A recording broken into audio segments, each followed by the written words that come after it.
hello' everyone কি খবৰ আপোনালোকৰ মোৰ অন্য এটা ভিডিঅ'লৈ আপোনালোকক স্বাগতম জনাইছোঁ আজি এটা স্মুথিং লৈ আহিছোঁ আৰু স্মুথিঙৰ বাবে মই প্ৰথমতে কৰি লৈছোঁ ধুনীয়াকৈ চুলিখিনি হেয়াৰ ৱাছ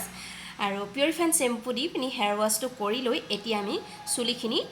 ড্ৰাই কৰিম 100% ড্ৰাই হ'ব লাগিব আৰু এয়া ধুনীয়াকৈ কৰি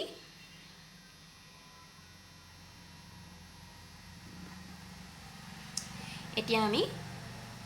শুকুৱাই লোৱাৰ পিছত অলপমান ষ্টেটনাৰডাল মাৰি দিম এয়া ষ্টেটনাৰ মাৰি দিয়া চুলিখিনি হয় আৰু এতিয়া 4টা পাৰ্টিশ্যন কৰি ফাৰ্ষ্ট ক্ৰীমটো এপ্লাই কৰিম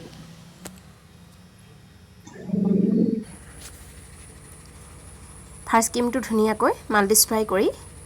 কম কৰি ধুনীয়াকৈ এখন এক্সেৰ ওপৰত লগাই দিছোঁ এনেকৈ এক্সেখন এইকাৰণে লগাইছোঁ যাতে চুলিখিনি বিশৃংখল হৈ পৰি নাথাকক আৰু এপ্ৰন বা টাৱেলখন লেতেৰা নহওক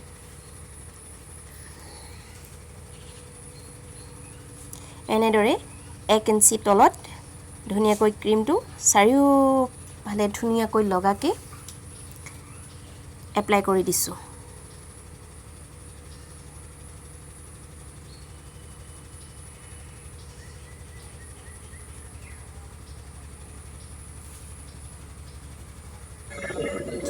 আৰু এপ্লাই কৰি কোনো শ্যাম্পু ব্যৱহাৰ নকৰি এনেদৰে ধুনীয়াকৈ ধুই ললোঁ খুব ভালকৈ ধুই ল'ব লাগিব আৰু ধুই লোৱাৰ পিছত এতিয়া লাহে লাহে চুলিখিনি ড্ৰাই কৰি ললোঁ আৰু এতিয়া লাহে লাহে ষ্টেটনাৰডাল মাৰিম খুব কম চুলি লৈ ভালকৈ ষ্টেটনাৰ মাৰিব লাগিব এটোৱে মেইন কাম হয় যিমান ভালকৈ ষ্টেটনাৰ মৰা হয় সিমান ভাল লুক দিব আৰু এয়া ষ্টেটনাৰ মাৰি হৈ গ'ল ধুনীয়াকৈ এইখিনি বহুত ডেমেজ চুলি আছিলে হাইলাইট কৰা আৰু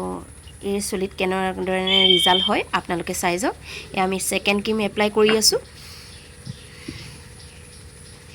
এটো মেটিক্স প্ৰডাক্টৰ হয় এটা সেকেন্ড ক্ৰীমটো এপ্লাই কৰিছোঁ ইয়াক নিউট্ৰিলাইজাৰ বুলিও কোৱা হয় আৰু এনেদৰে এই ক্ৰীমটো খুব ভালকৈ লগাব লাগে আৰু এই ক্ৰীমটোৱে চুলিখিনিত এটা সুন্দৰ শেপ দিব ফাৰ্ষ্ট ক্ৰীমটো আমাৰ চুলিখিনি ব্ৰণটো ব্ৰেক কৰি ল'লে আৰু সেকেন্ড ক্ৰীমটোৱে শেপ দিব আৰু ইয়া লগাই হৈ যোৱাৰ পিছত 15 মিনিটৰ পিছত আমি হেয়াৰ ৱাছ কৰি এয়া ড্ৰাই কৰি চুলিখিনি যিখিনি আগা গুয়া হৈ আছে সেইখিনি আমি কাট কৰি দিছোঁ ধুনীয়াকৈ